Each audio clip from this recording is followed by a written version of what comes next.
Assalamualaikum warahmatullahi wabarakatuh. Saya Tri Setiawan, Stambuk A42120084 dari Prodi PJKR kelas D. Di sini saya akan menjelaskan sedikit pemahaman saya mengenai materi yang berjudul makhluk hidup dan ekosistem alami. Ada 5 materi yang ingin saya jelaskan pada pertemuan kali ini, yaitu yang pertama tentang definisi populasi dan komunitas. Populasi itu adalah kelompok makhluk hidup yang memiliki jenis yang sama dan juga mereka hidup dalam lingkungan yang sama dalam kurun waktu yang sama pula. Jadi bisa diartikan bahwasanya populasi ini bisa diartikan sekelompok hewan ataupun makhluk hidup, manusia, pokoknya yang intinya makhluk hidup yang memiliki jenis yang sama dan mereka hidup di lingkungan yang sama dan dalam kurun waktu yang sama pula. Contohnya seperti kalau bisa diambil contoh dalam dunia binatang seperti bison. Mereka itu berkelompok. Mereka bisa hidup bersama-sama dalam lingkungan yang sama dalam waktu yang sama pula. Populasi yang bisa diambil suatu pelajaran bahwasanya mereka itu bisa mengerti satu sama lain dan juga bisa saling memahami, bisa saling membantu satu sama lain. Maka dari itu mereka bisa hidup di suatu lingkungan dalam kurun waktu yang lama. Selain itu, selain populasi ada juga komunitas. Komunitas itu apa? Komunitas itu adalah sekelompok populasi yang saya jelaskan sebelumnya tadi. Jadi, sekelompok populasi dengan jenis yang berbeda-beda. Jadi komunitas ini cakupannya lebih luas dibandingkan populasi. Jadi komunitas ini walaupun dia berbeda-beda, tetapi dalamnya itu bisa saling berinteraksi. Contoh seperti kalau populasi itu seperti contohnya Pulau Jawa, Pulau Sulawesi, Pulau Kalimantan. Sedangkan kalau komunitas itu seperti Indonesia Raya. Di dalamnya sudah terdapat Pulau Jawa, Pulau Sulawesi, Pulau Papua, dan mereka bisa bersatu. Mereka bisa saling berinteraksi satu sama lain. Faktor yang mempengaruhi populasi ada 3. Yang pertama yaitu natalitas. Natalitas itu adalah suatu kelahiran yang menimbulkan individu baru. Mengapa ini menjadi faktor? Karena di suatu kelahiran ini akan menimbulkan suatu suatu kehidupan baru dan juga untuk keberlangsungan hidup di suatu populasi itu, di populasi itu sendiri. Jadi natalitas ini berpengaruh penting terhadap banyak dan tidaknya populasi tersebut. Selain natalitas ada juga tentang moralitas. Moralitas itu seperti terjadinya kematian atau kepunahan di suatu makhluk hidup dikarenakan kekurangan makanan dan juga terserang penyakit.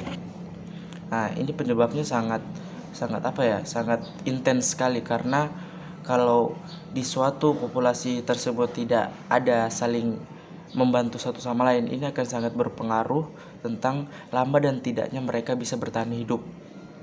Faktor yang ketiga yaitu migrasi, keluar dan masuknya makhluk hidup ke suatu lingkungan yang lain.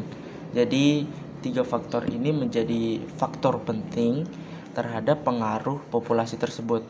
Sedangkan tentang komunitas ada 7 komponen di dalamnya. Yang pertama yaitu produsen, yang kedua konsumen, yang ketiga konsumen kedua, yang keempat konsumen ketiga, yang kelima itu parasit, keenam bisa dikatakan sebagai pemakan bangkai, dan yang terakhir ketujuh itu pengurai. Jadi di antara ketujuh komponen ini itu bisa dibilangkan suatu jaringan makanan yang saling terkait satu sama lain. Jadi 7 komponen ini tidak bisa dilepaskan dalam suatu unsur komunitas dalam menjalin suatu keberlangsungan hidup. Jadi 7 komponen ini saling bersangkutan satu sama lain. Jadi jika ada satu komponen saja yang hilang, itu sangat berpengaruh terhadap komponen-komponen lainnya.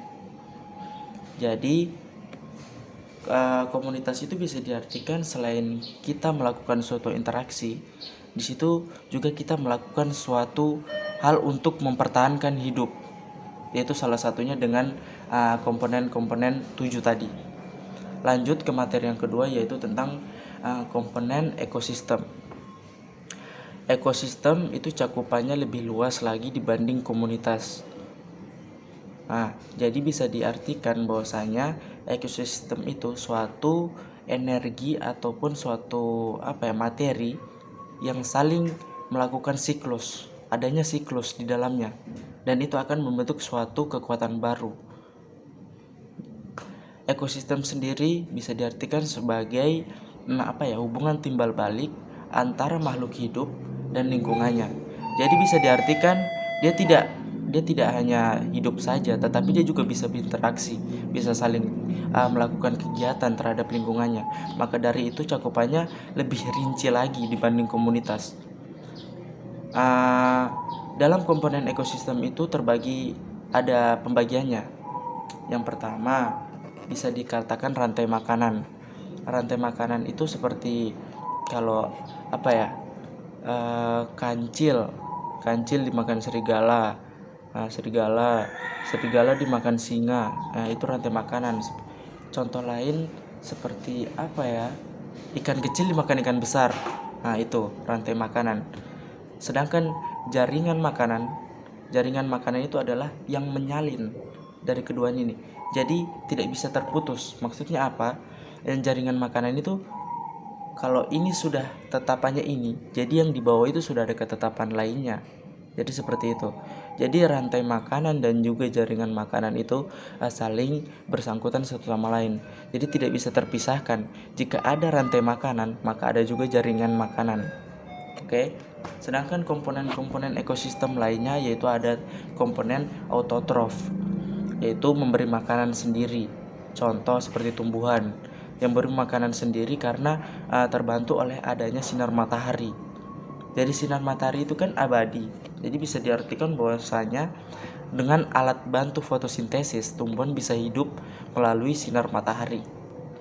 Yang kedua, komponen heterotropik. Heterotropik itu contohnya seperti saling memakan untuk memenuhi kebutuhan hidupnya.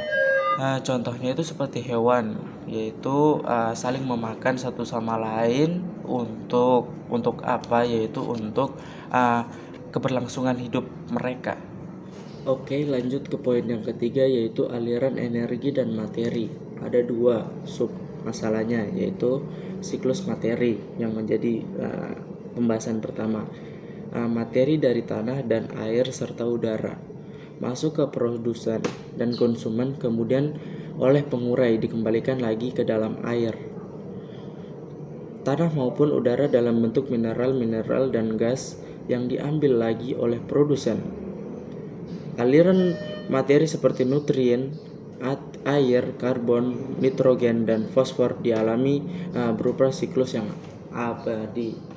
Yang kedua, aliran energi. Makhluk hidup memperoleh energi dari sinar matahari. Energi ini kemudian pindah ke produsen, konsumen, dan akhirnya ke pengurai. Sedangkan sebagiannya lagi tersebar ke lingkungannya. Artinya, energi yang sudah terlepas tidak bisa dapat kembali lagi dan masuk lagi ke dalam siklus kehidupan. Lanjut ke poin yang keempat, yaitu tentang bentuk pola kehidupan. Ada 3 pola kehidupan darat. Yang pertama, yang kedua pola kehidupan di air, dan yang ketiga pola kehidupan yang khas. Pola kehidupan di darat, faktor yang mempengaruhi pola kehidupan di darat antara lain keadaan tanah, yang suhu, angin, kelembapan udara, curah hujan, pancaran sinar matahari. Itulah beberapa faktor yang dapat mempengaruhi pola kehidupan di darat. Dan lanjut ke pola kehidupan di air. Faktor-faktornya yaitu ada 4. Yang pertama pola kehidupan di air akibat cahaya matahari. Yang kedua, akibat zat-zat pelarut. Yang keempat, akibat gaya tekan ke atas. dan yang terakhir yaitu akibat perubahan suhu. Dan yang terakhir yaitu bentuk pola kehidupan khusus. Ada dua, yaitu simbiosis dan antibiosis. Simbiosis sendiri artinya yaitu hubungan timbal balik antara dua makhluk hidup. Simbiosis ini terbagi menjadi tiga. Yang pertama, simbiosis mutualisme. Jadi simbiosis mutualisme ini diartikan bahwasanya satu makhluk hidup diuntungkan dan satu makhluk hidup lain itu diuntungkan. Jadi kedua makhluk hidup ini sama-sama diuntungkan, begitu, dalam suatu menjalin kehidupan di lingkungannya. Sedangkan simbiosis yang kedua yaitu simbiosis parasitisme. Jadi satu diuntungkan, yang satu lagi dirugikan. Simbiosis yang ketiga yaitu simbiosis komensalisme, yaitu makhluk hidup yang satunya diuntungkan dan makhluk hidup satunya lagi tidak dirugikan. Masuk ke antibiosis, yaitu persekutuan hidup antara dua makhluk hidup. Jadi yang satu lagi menghambat kehidupan makhluk hidup lainnya. Jadi antibiosis ini hampir sama seperti simbiosis parasitisme, cuman cakupannya agak sedikit berbeda. Lanjut ke poin yang kelima, yaitu hubungan ekosistem dengan penyebaran makhluk hidup di berbagai wilayah. Ada dua faktor. Yang pertama, faktor abiotik, yaitu ada 4 di dalamnya yang berpengaruh. Yang pertama iklim, yang kedua keadaan tanah, yang ketiga air, yang keempat tinggi rendahnya permukaan bumi. Sedangkan faktor lainnya yaitu faktor biotik, yaitu makhluk hidup seperti manusia, hewan, dan tumbuhan memiliki pengaruh yang cukup besar dalam persebaran tumbuhan, terutama manusia dengan ilmu dan teknologi yang dimiliki dapat melakukan persebaran tumbuhan dengan cepat dan mudah. Jadi dalam materi hubungan ekosistem dan penyebaran makhluk hidup ini, baik faktor abiotik maupun faktor biotik itu saling berpengaruh satu sama lain. Jadi di dalam lingkup ini ada beberapa komponen di dalamnya, dan komponen itulah yang menjadi suatu kesatuan untuk menjalin suatu persebaran dan juga keberlangsungan hidup makhluk hidup tersebut. Makhluk hidup memiliki memiliki suatu pengaruh penting terhadap lingkungan. Jadi maupun dia makhluk kecil ataupun makhluk besar, itu sama-sama harus betul-betul bisa menjalin interaksi yang baik satu sama lain. Mengenai sub materi yang kelima ini, itu sangat berpengaruh sekali terhadap persebaran makhluk hidup yang ada di sekeliling kita. Jadi faktor biotik dan juga faktor abiotik itu tidak menjadi kendala untuk menghambat suatu persebaran, tetapi kedua faktor ini menjadi suatu pengaruh penting terhadap persebaran yang akan terjadi di kemudian hari. Jadi walaupun berbeda konsep, tetapi mereka ini bisa saling menghandle satu sama lain. Maka dari itu tidak terlalu berpengaruh penting terhadap ini faktor apa, tetapi yang lebih diterutamakan bagaimana caranya kita bisa saling membantu, bisa saling berinteraksi, bisa saling menguntungkan satu sama lain. Itulah yang menyebabkan seperti apa persebaran makhluk hidup yang ada di lingkungan kita. Sekian yang bisa saya jelaskan, kurang dan lebihnya mohon maaf. Wabillahi taufiq wa hidayah. Wassalamualaikum warahmatullahi wabarakatuh.